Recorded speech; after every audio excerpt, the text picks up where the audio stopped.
Okay, hello everyone. A heart that beats for everything.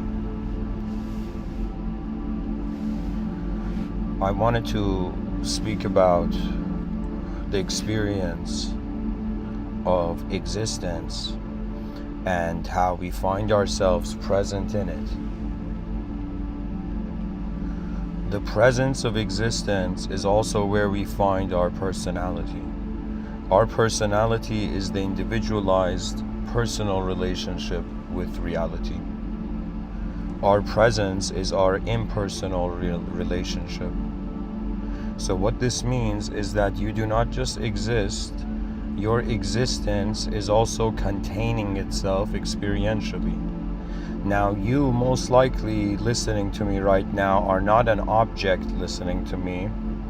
You are a receiver. The objective existence provides the capability for the brain to receive sensory perception, but think about it, whoever you are. When the brain receives sensory perception, and it in some sense projects or let's say produces or manufactures perception,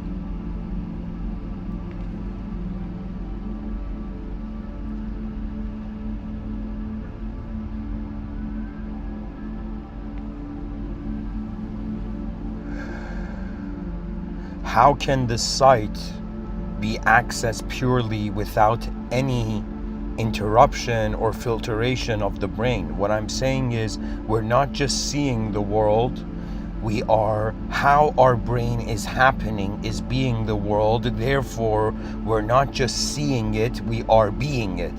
Do you see? This might be bizarre. All those people who have talked about oneness, right? What if they meant it from another angle?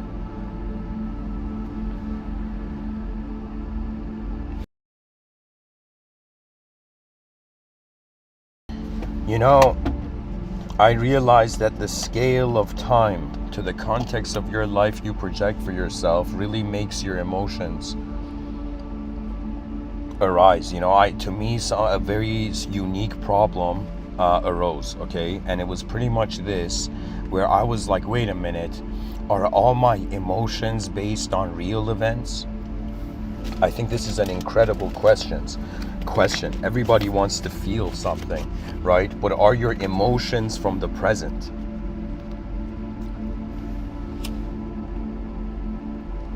You know, I could tell you a few years ago, not even a few years ago, I had a very unique experience. You know, I'm kind of had a, how would I say it? Like, I have a twin brother. Being raised as a twin means you're like in a fight club from the beginning of your life. So in the educational system, there were certain, you know, adversaries. And I remember there came a time where I had a dream, and in the dream, there was this vision that I had to apologize to everyone who was my enemy. And so I remember all the individuals in this life that I had considered an enemy. I literally found them, you know, people who I had disconnected years, you know, never even close friends, and I apologized to them. And do you know what happened? They apologized back, because who we are in one moment is not who we are forever. Do you know?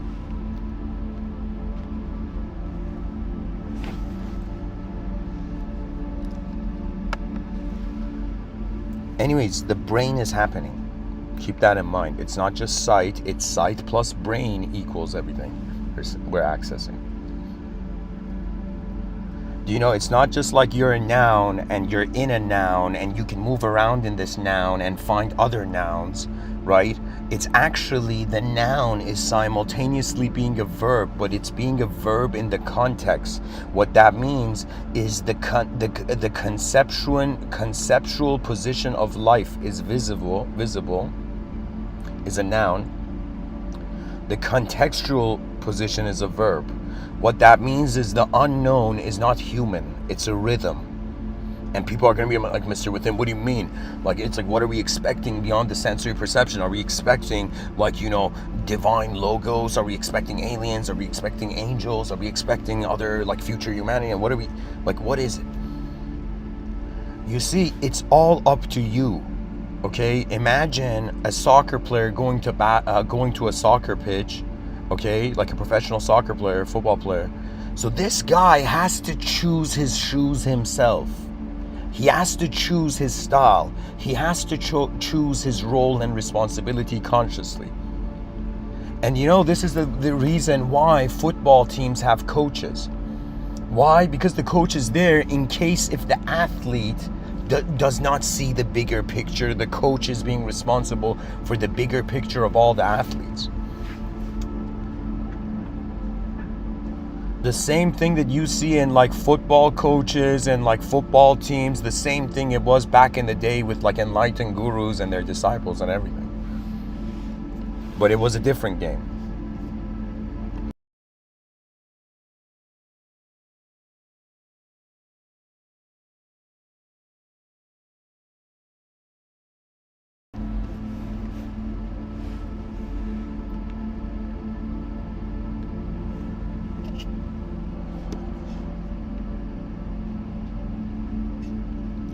In the subtitle I've written, Beauty of Our Moments. And you know what I noticed today? Something very precious I noticed today.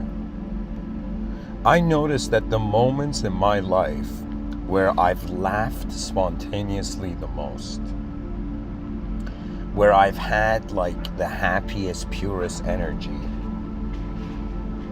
it was a spontaneous arising.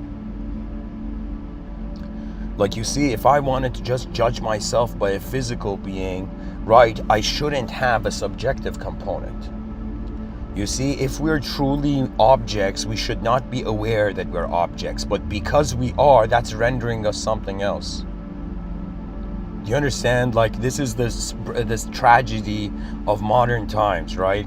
So there was a religious context to reality. Then the atheistic movement happened. The atheistic movement were like, yo, grow up people, stop believing in Santa, right?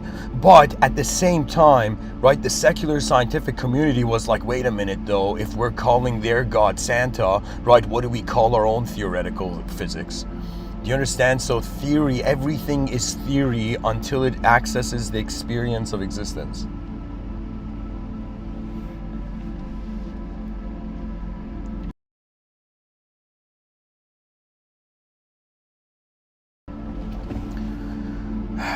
But the beauty of our moments, it's a suggestion of, in a yogic context, they would call it the bliss body. So it was this idea that when the body realizes it has a mind, there is a sense of comfort, okay? There's a sense of safety. How would I say it? It's like we have been trained to think of ourselves as a freaking character in a story, and we're all like, yo, which story is true? Well, and we constantly are juggling our stories, endlessly jumping from story to story of truth, eventually realizing, wait a minute, what if the language was like when they say divine revelation, right? I don't know if religious people in religious traditions understand what that means. Divine revelation means it's not the world. Like this might sound very bizarre what I'm saying, but when the prophets were found in a reality by the eyes of everybody around them that they were divine,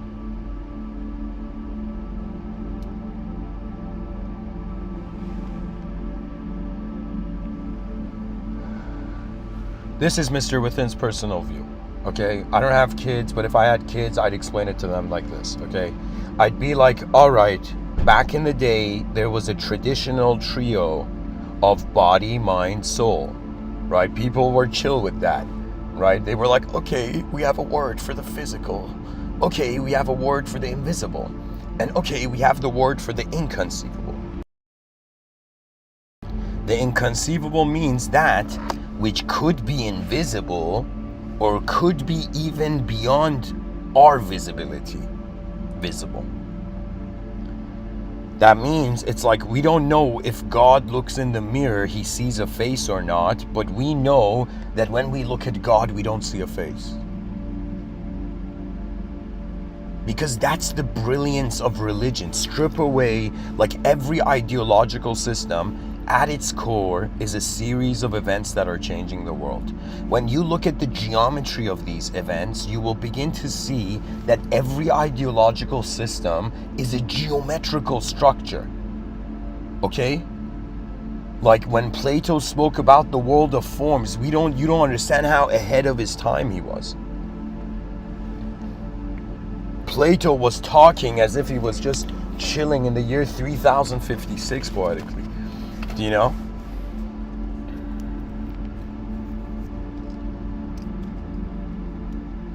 You know, Plato said time is the moving image of eternity, and I wonder if there was like some wise guy there who was like, wait a minute, does that mean if I don't know time, I'm eternal? And how do children experience life? The ego arises because of time. The ego, the gyro, no, I'm kidding.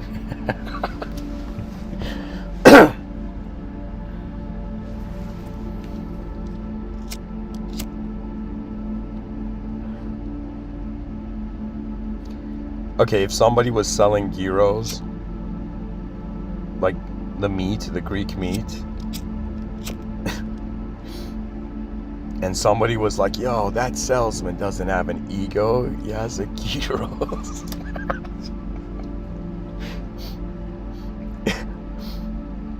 Oh my God.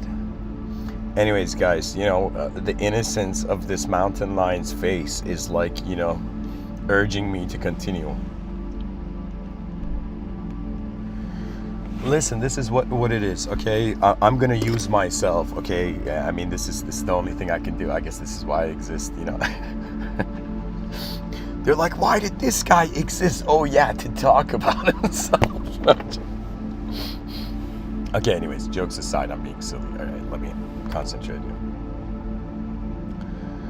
What I'm trying to say is I am someone who has such an arrogance that he is declaring and claiming that he has reached the edge of singular existence, the edge of dualistic experience, and in some sense, I have even an acquaintance with what's coming. Right now, singular dual is the main thing going on here. In the future, it would be the void and the infinite. Do you understand? Everything is an identification of energy from one dimension with another identification to itself in another dimension. Okay? The whole point is, the reason they say you have a soul is because there is something watching your life. Every birthday candle you've blown, every time people have said happy birthday, or you've been like, it's my birthday. Who's that my? That my is not born. Do you understand? Your body is born. The ideology that enters your mind, it's conditioned. That's the whole nature-nurture thing. It's the whole nurture thing, you know? But what is using the born existence and the abstract experience, the dualistic experience, is neither. And that is the clue. It is neither. So this is Mr. Within's riddle for humanity, mystical riddle. Maybe in the future I'll write a book called Mystical Riddles, I don't know. What is neither an object, neither a subject, but is aware of both of them at the same time? I'll say that again. What is neither an object and neither a subject, but is aware of them both at the same time? Do you see, time requires more than one memory? You see, existence from a transcendental perspective can be said to be a singular memory. Imagine somebody drew a picture and we're all living in it. That's existence. But now, in this picture, we've started to become directors of our lives.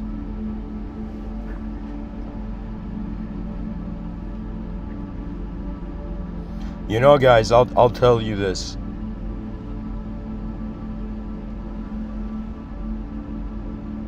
Since my childhood, I felt an unworthiness of being myself in the world that I was in. And years later, I understood it was because I didn't trust the inner world I was in. Do you understand? You have an option as a human being to trust life or distrust life. Okay? If you go emotionally, it becomes dangerous because you're just going like, and see, the emotions are not, there is no good and bad argument for emotions. It's just that an emotion is the intensity of usually the first reaction. Imagine like, I'm giving a talk, right? And somebody, imagine like, okay. Imagine I'm like, there's this girl I'm head over heels for, and and I'm giving a talk, and in the middle of my talk, she comes and says, "Shut the fuck up."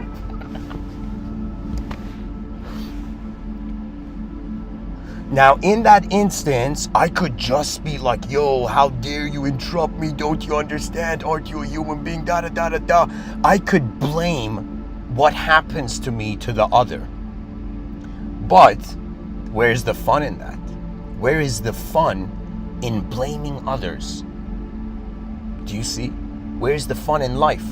Right? Life is an experience. It's literally like we're born inside the engine of a car, and the car's engine is running and the whole universe is being driven somewhere, and we're like, yo, who's driving this? Who has the keys? Who has the keys, goddammit? It's like, where's the keys to my universal vehicle? It's like, oh man, it's not in the car.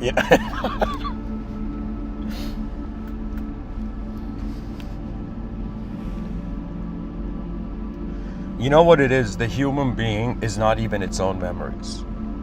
Because you're not the human creature does not have that level of an accuracy. Do you know? They did this test, this university, bunch of university students, I don't know, this university did this research, did this test. And I remember it vaguely, but what it was pretty much, they got a bunch of people and they got their relatives too. They asked their relatives, what was an incident that happened to both of you when you were young? Excuse me, guys. And imagine there was a situation where, the relative kind of like, accidentally, tripped his cousin or something, right? And there was a cut on his elbow, right? Now, once this researchers understood the event, that there was like such an event, like the exact event, then they go to that person without telling them that they've I don't know, without saying that they've talked to the cousin or something, and the researchers go to the person, they're like, we talked to your cousin, and they lie, and they say your cousin said that instead of saying like the guy's elbow, they said your cousin said like you hurt your knee, right, when you were young or something, and together you had an incident, and these are the details. And the person's like, oh yeah, exactly, I remember, you said the details, yeah, I remember that garden, da da da da da da da. And the thing was, the reality was not there. So what this means, this is remarkable, guys. This is one of the biggest, most remarkable realizations of our species. How much of what we are treating real in the moment is actually hollow. It's a fascinating idea.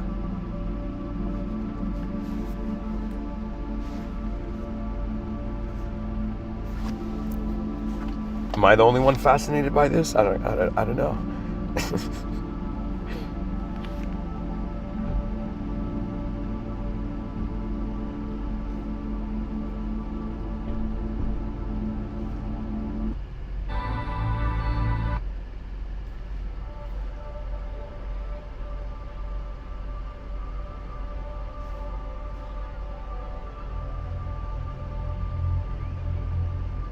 Oh, how the world turns. Dear viewers, what do you think you are? Please tell me. I don't know who I'm talking to. No, I'm kidding. Guys, there's a scene in Lord of the Rings where in the third film, it's like, I don't know, Frodo is about to kind of like, what do you call it? Frodo is about to, what's his name? He's about to throw the ring into the mountain, into the flames, right, into the volcano. And then there's a scene before he does that where Aragorn in the last army of humanity is standing, right? And there's a scene, right, where they're all waiting and they're all outnumbered and surrounded, but it's the last stance of humanity, right? Lord of the Rings 3, like, I think 100% Tolkien was having tears in his eyes when he was writing Lord of the Rings for the first time. So what happens is there's a scene where Aragorn, do you know, this is when he knows he is king, and he looks at everybody and he says for Frodo, and he runs. And he just runs. That means it's like it's done. We've all lived as a species, as humanity, in the context of that film, to the best of our ability, and now all we can do is just honorably go forth with the faith that those behind the scenes will do their job. Now I kind of feel like Aragorn, but instead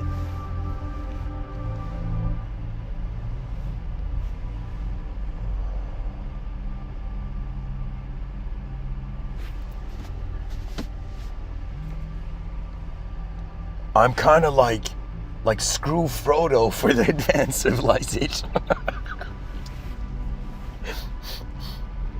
Honestly, guys, I don't know. You know, I'm someone who was so fascinated by mythology, by legends. I'm this Persian kid who had, like, when I was 7 years old, my parents immigrated to Vancouver, right? And I remember seeing these, like, cartoons of, like, Hercules and, like, you know, this Greek mythology, and all of this was made into a show. And, you know, I was like, how cool was it to live back in the day when the mythology was still alive? But then I thought about, in modern times, what mythology do we have? And the mythology of modern times is, yo, I want to be a millionaire. And we're like, buddy, it's like the legacy of the human species. And you want to, as a temporary being, have a blanket made of green? Like, and the idea is that, you know, there's something more. I feel like based on the dimensions we are, there's a work to be done, right? It's as if like, yo, why am I being physical? Oh yeah, there's something physical to do. Why is there the invisible dimension in regards to an awareness? When we close our eyes, we can envision, or we can remember yesterday time machine wise, right? And we can in some sense kind of visualize future probability wise.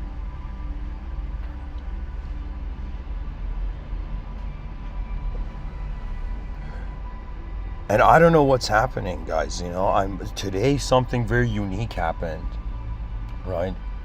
And for a second, my mind, it was just a moment throughout the day, I just stopped, and it was just in my mind, I thought, like, imagine an army of advanced beings marching forth. Like, I don't know what it was, but for a second, my heart felt like, wow. Like it's like there are events, like, see, there are, as an individual, there are things you have not experienced, and then we as a species, there are things we have not experienced. And do you know what's going to happen?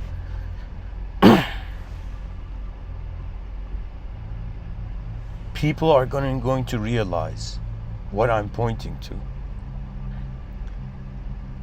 What other way can we resolve the challenges, get through the challenges of a dishonest, think about it, guys, this is for anybody who thinks they're a smart person on the planet, listen up. For anybody who thinks they're a conscious being that can change the world somehow, like, listen up.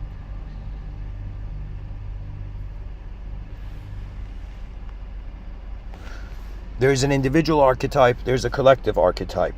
Then we have the physical dimension, so that means we have to, in some sense, find some sort of management strategy for the individual visible entity and the collective visible entity, which means the vision and agenda of our species.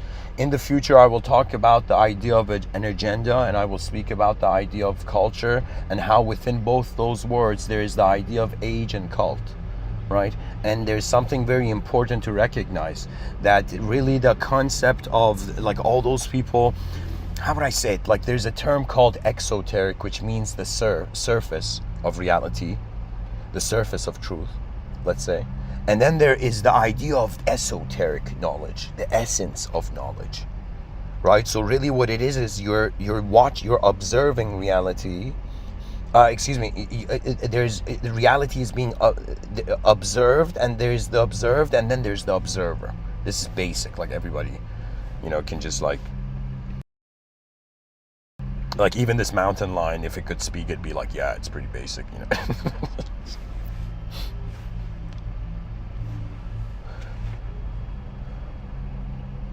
I don't know why, guys, but this is like the most Buddhic mountain lion I've ever seen in my life.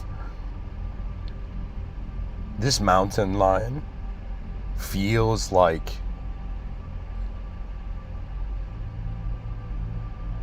I don't know, such a beautiful animal.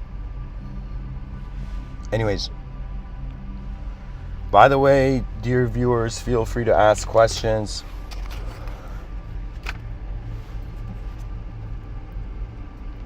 And also feel free not to ask questions.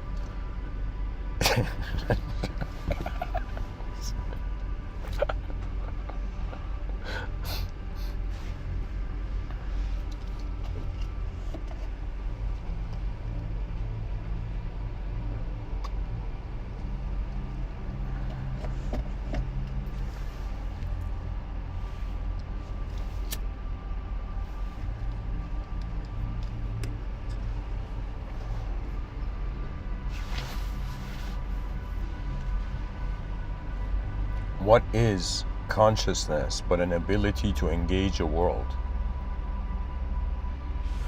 You know, it's not that complicated after a while, you know, you just see that it's something that's happening, and you're also something that's happening. And there's an opportunity for the synchronization of an individual activity with the cosmic activity. Many people don't know this, right? But enlightenment is simpler than any complex belief system. You see, when it comes to the observed, granted, you need methods, you need advanced human beings, you need lineages of work and study. But when it comes to the observer, that means what is experiencing life rather than what is being experienced as life. That seems to be an awareness that has, it's as if like on some level, it's like in front of your eyes, your body is in the world. But behind your eyes, you're a world where your body is in. So really the soul is not an individual. The soul is like Godland. I don't know if anybody's ever said this word, but it's like the soul is like,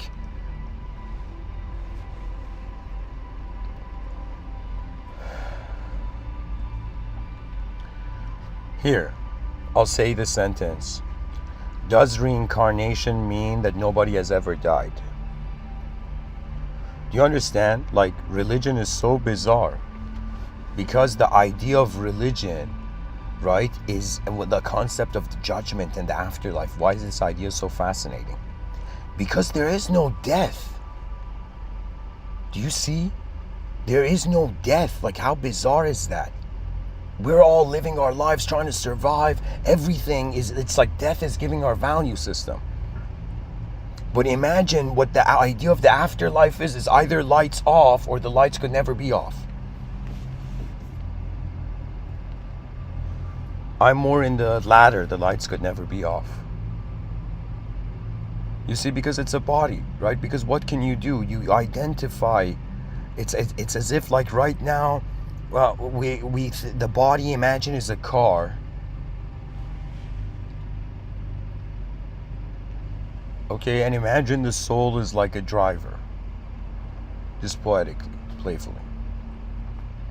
So imagine you identify as your car, and you think at the end of this life your car is going to crash.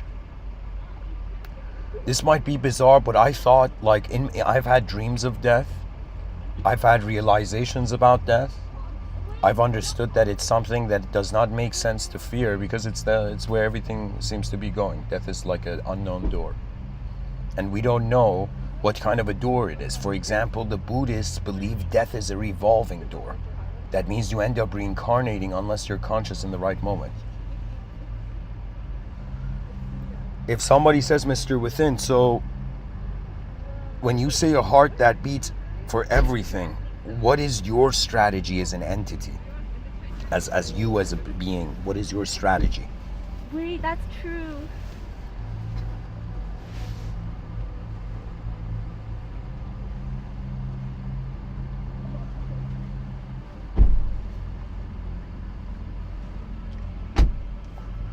Evidently that's true, guys. You know?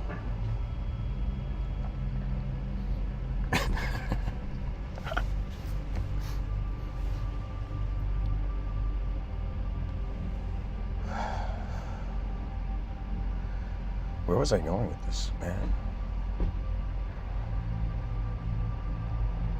I mean, ultimately, it's kind of obvious. You know, there's a development phase, and then after you have your development, you're at a position to have a strategy. So that's really what's going on, right? I think it's way more honest to treat ourselves as unknown beings in an unknown world, and we're all actually explorers, and we're all implementing some sort of strategy to exploring our reality and utilizing it. So for me, I realized after some point, it's like, where are you getting your information from, right? So let's go through this, okay? A person gets their information.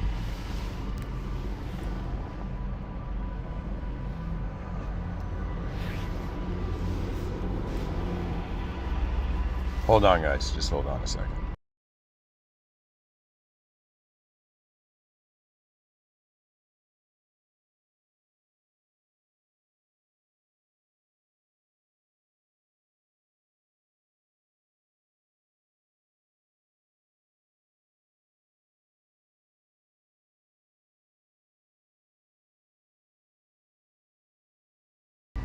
Okay.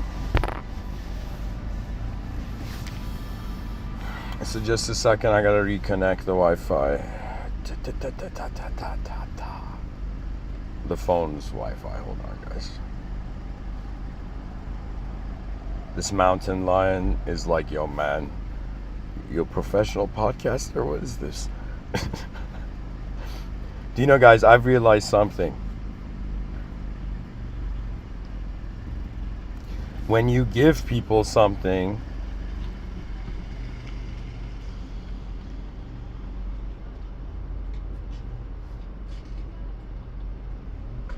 if they think that's it,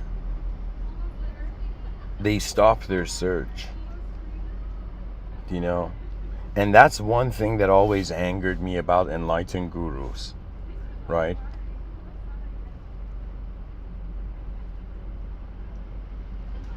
That if you do not let the individual know about the guru within, they will be like, the idea is the guru without should show you the guru within.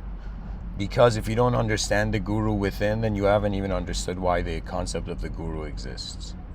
The guru is never a physical entity. The guru is how energy moves in the universal sector. Okay?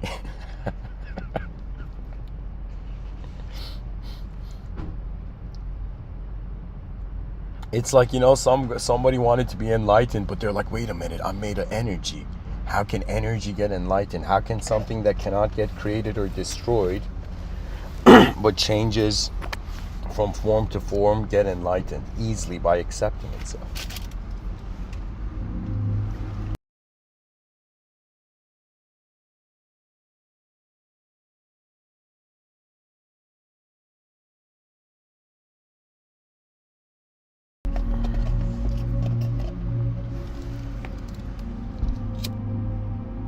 You know, I'll be honest, my body is like living one lifetime. My mind probably has lived like countless lifetimes from the beginning of my birth till now.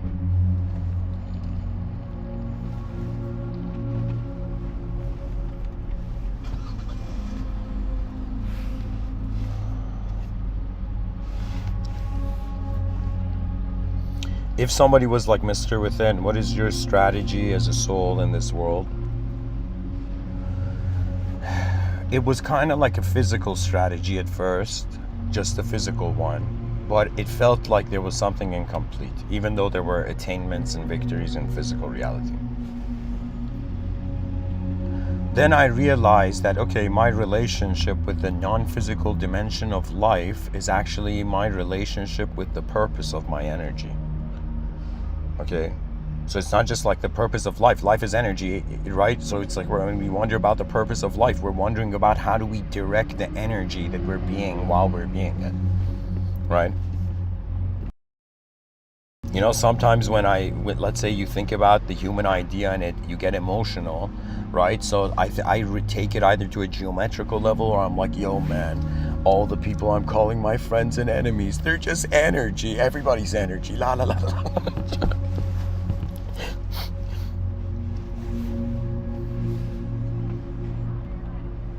You know, I'll never forget it, guys. I remember I saw UG Krishnamurti. This is a different Krishnamurti than the one who is, you know, there's a UG Krishnamurti that sits on a chair and closes his eyes and speaks. Then there's a UG Krishnamurti that calls the people who ask him questions like dogs, right?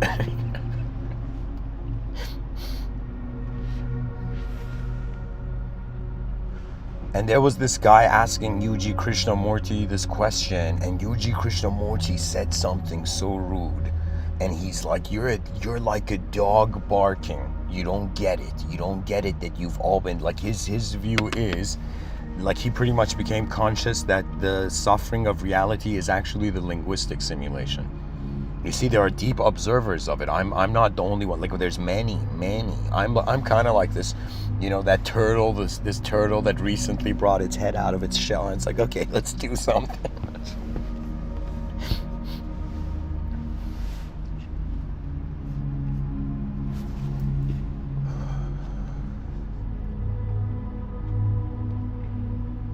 Your ability. You see, I'll say the example, like I said, a turtle, right? Think about a turtle's shell. A turtle's shell is not made of steel, right? And so, in some sense, the turtle has to be conscious of what can. Oh my God.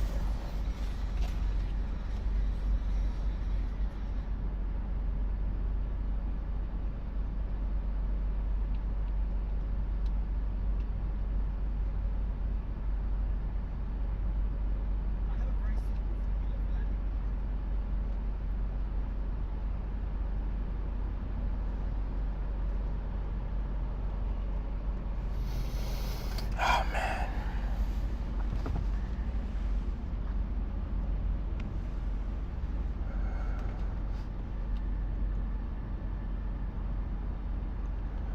You know, it's kind of strange.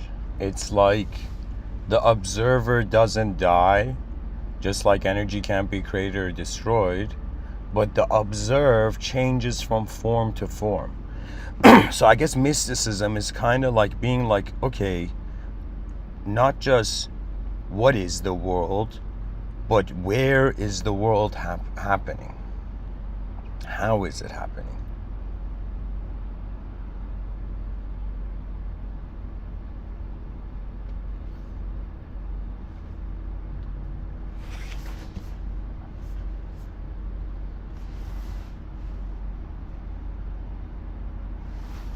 Am I audible? You know, is this a...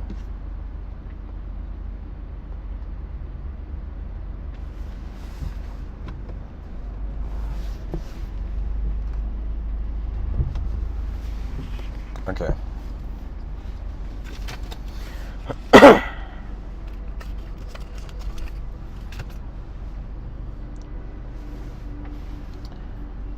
Somebody in the chat section said, am I okay? You know, how can I be okay if my world isn't?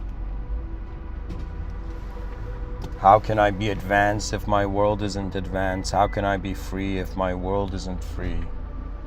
How can I be victorious if my world isn't victorious? You see, the path of the human being is the remembrance of a universal walk. You know, this is why the yogis were advised, you know, by the elders to, in some sense, by those, you know, more in the know than them. What you do is you realize that whatever you are, ultimately, man is here to make a decision. And you may think in this life you can choose to escape into non-dualism and think that you can be decisionless. You know, I have seen people that love has become an excuse for them not to actually look at the world, but to just be entranced by their inner realms. Do you know?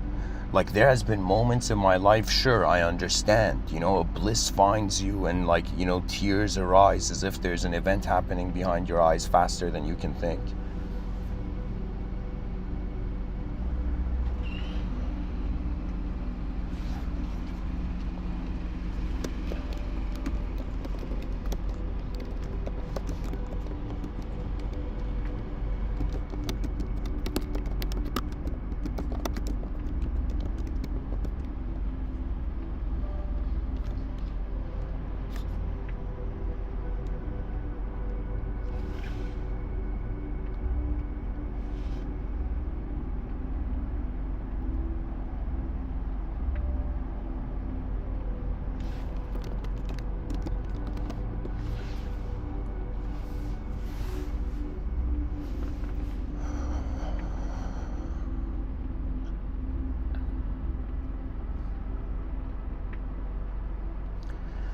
What can I say? I find myself existentially alone. That means my body's just existing in a world, and the world is existing, and the moment is just being. I find myself experientially not alone, but rather interconnected with the infinite. I remember years ago, this was back when, years ago, when I lived in North York. And I remember there was a time where I was sitting at I was living with my parents, and we had this kitchen table.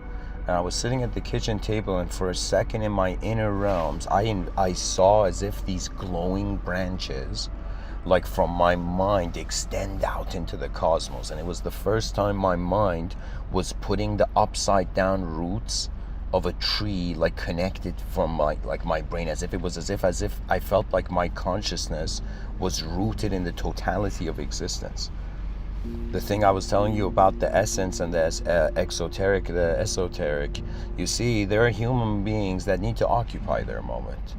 One of the greatest and wisest sentences I've heard was from this anime where in Attack on Titan season 2, where Kenny looks at Levi and says everybody had to be drunk on something, right? And what does that mean? That means energy wants to know it's here, so it has to do something. But when it thinks it has to do something externally to be, then it hasn't really actually looked at what it is being. And do you know, to be honest, who I'm being now, more than it's something I am, it's something my attention is holding on. And intensities could happen that could make me, walk a different path,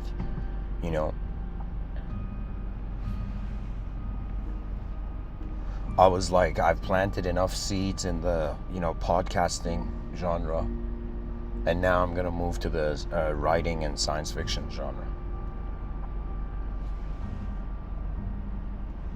Because that's the beautiful thing about life, eternity is looking for purpose, because in some sense, what can it do? The ultimate has nowhere to go, so creation is the divine. So, this might sound bizarre, but God is grateful for creation. Not in the sense of that man can understand, but in the sense that, like, through the theological lens, it's as if, just think of God as a painter, and the painter loves its painting. Do you understand? Like, what kind of artist would draw something, right, and not care for it? Only answer I find to that, designing this world and has gone into designing other universes. And we're in this universe like, yo, God, are you there? And the angels are like, yeah, okay, we're customer service, divine customer service, how can we help?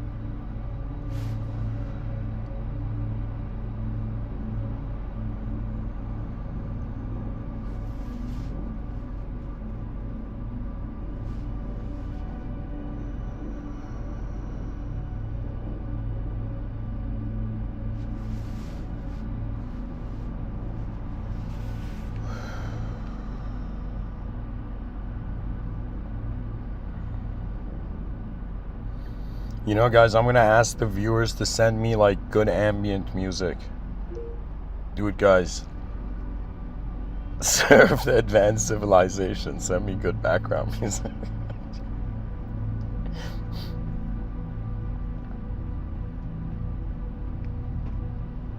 Oh, this song is literally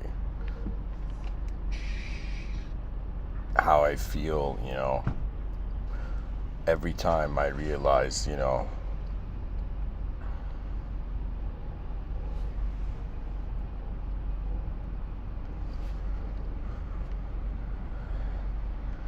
I don't know, life is life. Life just goes forth. Eventually, whatever you experience, you have to kind of make sense out of it based on the new experiences you go through.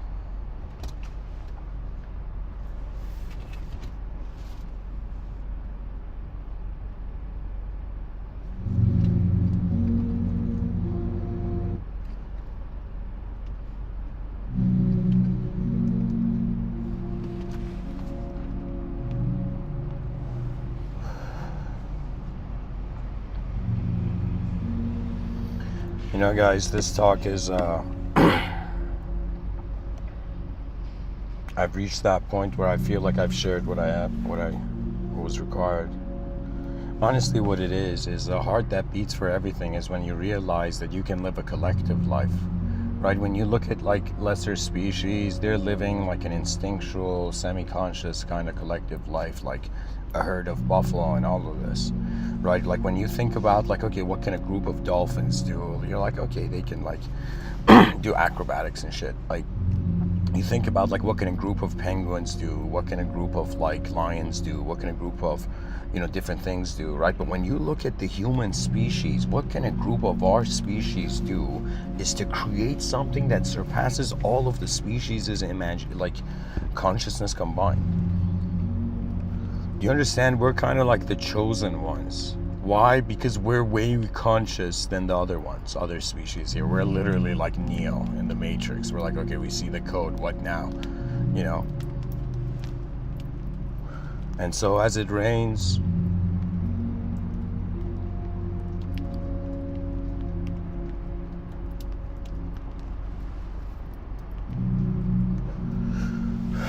the ego puts up the window, but the heart carries on regardless. Thank you for listening. Much blessings and namaste. Rise, mankind, rise. I'll be on Discord for a little bit right now. I'm probably like 15 minutes or something for those interested.